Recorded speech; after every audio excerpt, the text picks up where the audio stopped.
Rahayu, Rahayu, Sagung Dumadi. Arya Penangsang, satria sejati dari Jipang Panolan. Nama Arya Penangsang begitu sangar didengar, namun juga banyak kesan negatif yang timbul dari nama tersebut. Meskipun dia masih menimbulkan kontroversi di kalangan masyarakat Jawa pada umumnya, namun Arya rupanya sangat dipuja oleh masyarakat Blora dan sekitarnya. Cepu, Tuban, Bojonegoro, Blora dulunya wilayah Kadipaten Jipang Panolan.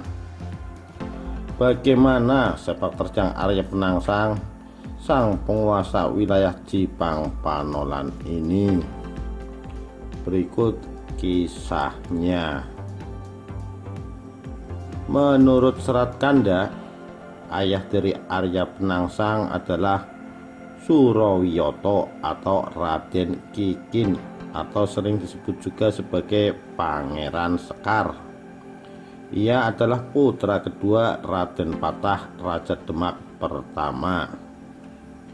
Ibu Raden Kikin adalah putri Raja Jipang, sehingga ia bisa mewarisi kedudukan kakeknya. Selain Raden Kikin, Raja Demak, Raden Patah juga memiliki dua putra lagi, yaitu Adipati Unus, putra pertama, dan Raden Trenggono. Pada tahun 1521 Masehi, anak pertama Raden Patah yang bernama Adipati Kudus atau Pati atau Unus atau Pangeran Sabrang Lor gugur dalam perang laut di Selat Malaka melawan pasukan Portugis. Kedua adiknya yaitu Raden Kikin dan Raden Trenggana saling berebut tahta. Raden Kikin memiliki dua orang putra yang bernama Arya Penangsang dan Arya Mataram. Sedangkan Raden Trenggana memiliki putra pertama bernama Raden Mukmin atau yang disebut juga sebagai Sunan Prawoto. Raden Mukmin membunuh pamannya yang bernama Raden Kikin sepulang sholat Jumat di tepi sebuah sungai dengan menggunakan keris Kiai Setan Kober yang dicurinya dari Sunan Kudus. Sejak saat itu Raden Kikin terkenal dengan sebutan Pangeran Sekar Sedaing Lepen, bunga yang gugur di sungai. Dengan begitu, maka Raden Trenggana menjadi pewaris tahta Kerajaan Demak dengan gelar Sultan Trenggana. Diceritakan bahwa Penangsang diperoleh Arya saat sang ayah terbunuh. Ia dihanyutkan di sungai sampai akhirnya temangsang atau nyangkut di pohon kecil. Kemudian ditemukan Sunan Kudus. Jadilah nama panggilannya Arya Penangsang. Setelah kematian ayahnya, Arya berguru kepada Sunan Kudus yang bersimpati atas kemalangan Arya dan bersumpah akan balas dendam serta merebut tahta sah Kerajaan Demak yang seharusnya didapat Arya. Naik tahta di Jipang Panolan. Sepeninggal Raden Kikin, Arya Penangsang menggantikan kedudukan ayahnya sebagai Adipati Jipang. Saat itu usianya masih anak-anak, sehingga pemerintahannya diwakili Patih Matahun. Ia dibantu oleh salah satu senopati Kadipaten Jipang yang terkenal bernama Tohpati. Wilayah Jipang sendiri saat itu terletak di Kecamatan Cepu, Kabupaten Blora. Ia pun mendapat julukan Arya Jipang. Memperoleh posisi sebagai adipati tidak membuat Arya lupa akan dendam dan ambisinya.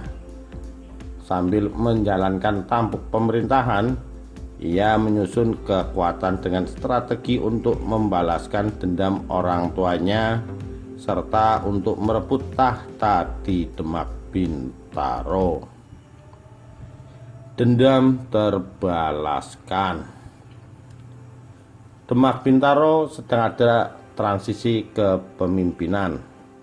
Raja Demak Sultan Trenggana terbunuh di Panurakan Situbondo pada tahun 1546 Masehi.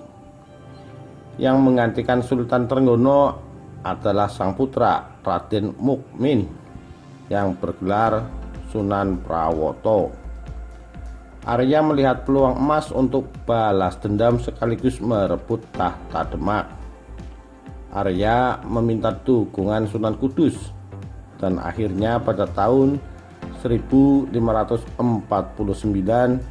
Arya Penangsang membalas kematian Raden Kikin dengan mengirim utusan bernama Rangkut untuk membunuh Sunan Prawoto dengan keris Kyai Setan Kober. Rangkut sendiri tewas saling bunuh dengan korbannya itu. Dendam terbalaskan. Demak Jipang. Dengan terbunuhnya Sunan Prawoto, maka tahta kerajaan Demak jatuh ke tangan Arya Penangsang yang kemudian memindahkan pusat kekuasaan ke Jipang Panolan, sehingga kerajaan Demak mendapat sebutan Demak Jipang.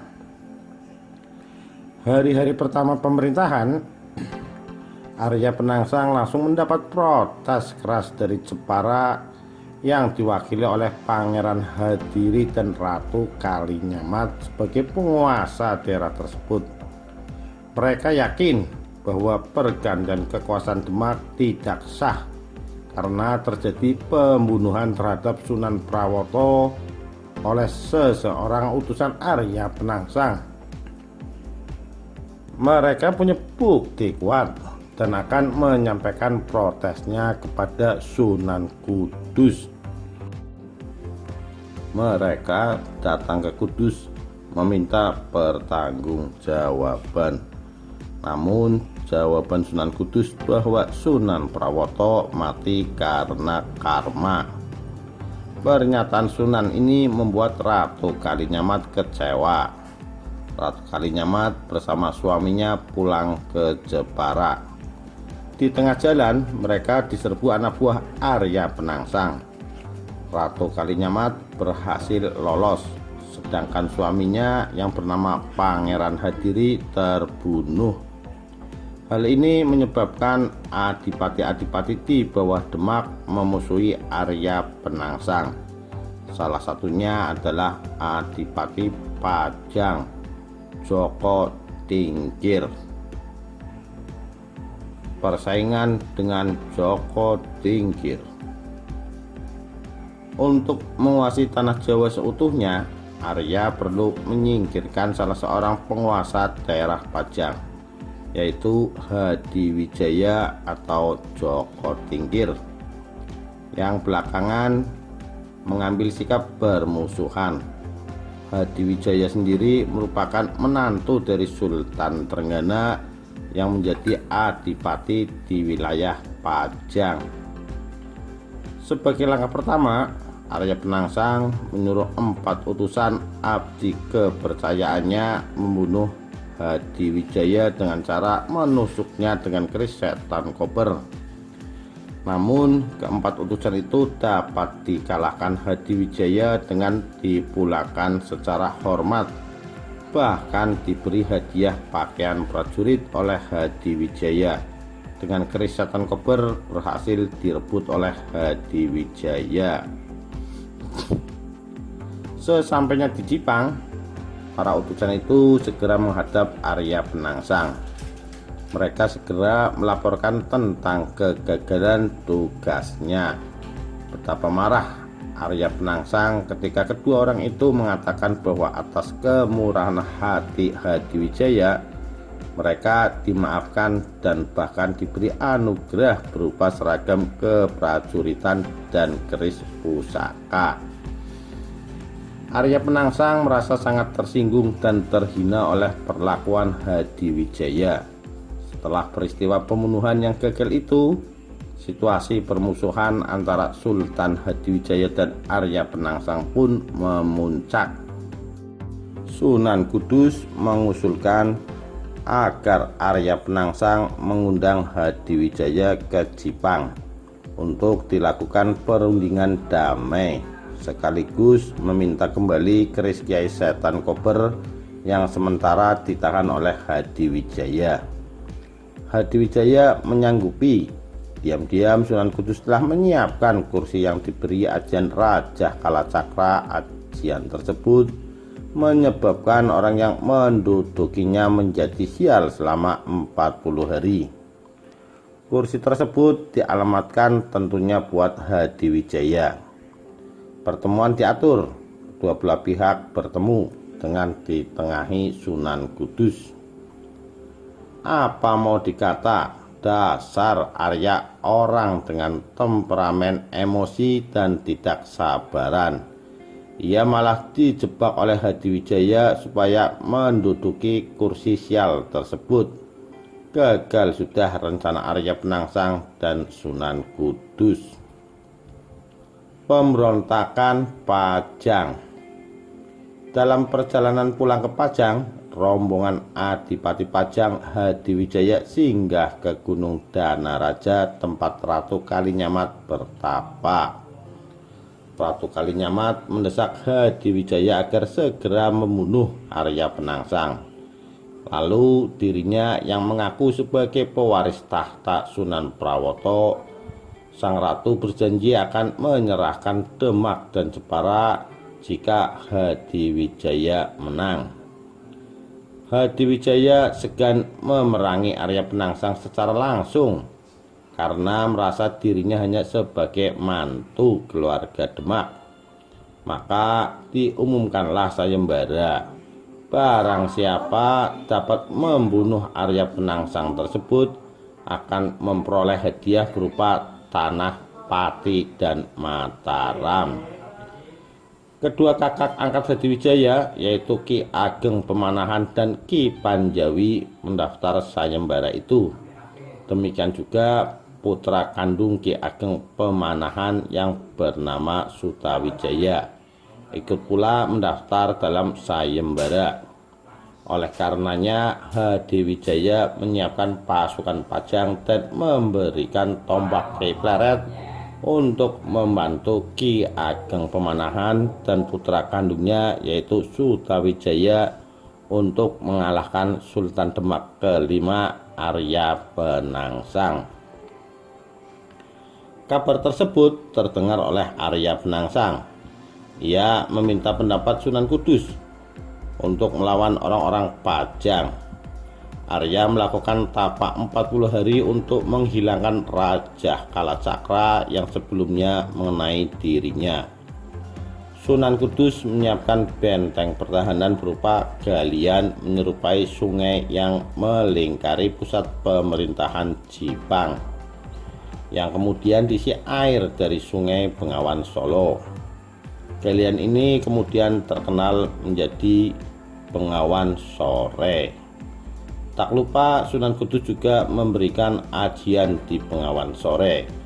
Barang siapa menyentuh airnya duluan maka dia akan kalah.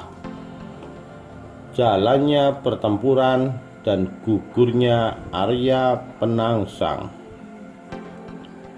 Persiapan telah selesai, strategi telah disusun. Berangkatlah Ki Ageng Pemanahan, Ki Panjawi, Sutawijaya serta ratusan pasukan Pajang ke tlatah Jipang Panolan. Arya Penangsang yang baru saja menyelesaikan tapak 40 harinya tak kuasa menahan emosi membaca surat tantangan atas nama Hadiwijaya. Apalagi surat tantangan itu dibawa oleh pemelihara kuda yang sebelumnya sudah dipotong telinganya oleh pemanahan dan penjawi. Meskipun sudah disabarkan, adik Arya Penangsang langsung bergegas ke medan laga, menunggangi kudanya Gagak Rimang beserta ratusan pengawal kerajaannya. Rupanya kabar bahwa Bengawan Sore di Mantra telah terdengar Ki Ageng Pemanahan, sehingga ia menyiapkan siasat membawa kuda betina. Karena tahu kuda tunggangan Arya Penangsang, Gagak Rimang sudah masa birahi. Saat Arya Penangsang mendekat di ujung Bengawan Sore, dilepaskanlah kuda betina tersebut, sehingga Gagak Rimang lari tak karuan mengejar kuda betina itu. Lagi-lagi Arya Penangsang termakan oleh tuahnya sendiri. Ia jatuh ke sungai Bengawan Sore yang telah diberi mantra Sunan Kudus. Perang antara pasukan Pajang dan Jipang terjadi di dekat Bengawan Sore. Sutawijaya menantang duel Arya Penangsang, namun tidak dihiraukan karena Arya Penangsang menganggap Sutawijaya masih anak bau kencur dan bukan lawan tandingnya. Yang dicari Arya Penangsang adalah pemanahan yang sudah banyak mengakali dirinya. Serangan-serangan yang dilancarkan Sutawijaya hanya ditangkis dan tidak dibalas oleh Arya Penangsang. Di tengah percobaan Sutawijaya, tombaknya berhasil merobek perut Arya, terkena tombak Kiai Pleret milik Sutawijaya. Meskipun demikian, Penangsang tetap bertahan. Ususnya yang terbuai dililitkannya pada gagang keris yang terselip di pinggangnya. Pertarungan berlanjut dan Danang Sutawijaya sudah hampir kalah. Dia yang sudah kelelahan terkapar di tanah. Kepalanya sudah diinjak Arya Penangsang. Arya Penangsang akan membunuh Danang Sutawijaya dengan kerisnya. Dia lupa kalau ususnya disampirkan di kerisnya, sehingga sewaktu dia mencabut keris dari wadahnya, ususnya terpotong. Karena kesakitannya, dia belum mati. Dengan usus terpotong tersebut, dia hanya diam, tidak bergerak. Ki Ageng Pemanahan tahu jika Arya Penangsang tidak akan mati jika belum dihisap ubun-ubunnya. Segera Danang Sutawijaya melaksanakan perintah ayahnya untuk menghisap ubun-ubun Arya Penangsang. Dan seketika Arya Penangsang gugur. Demikian, terima kasih. Rahayu, Rahayu, Sagung Dumadi.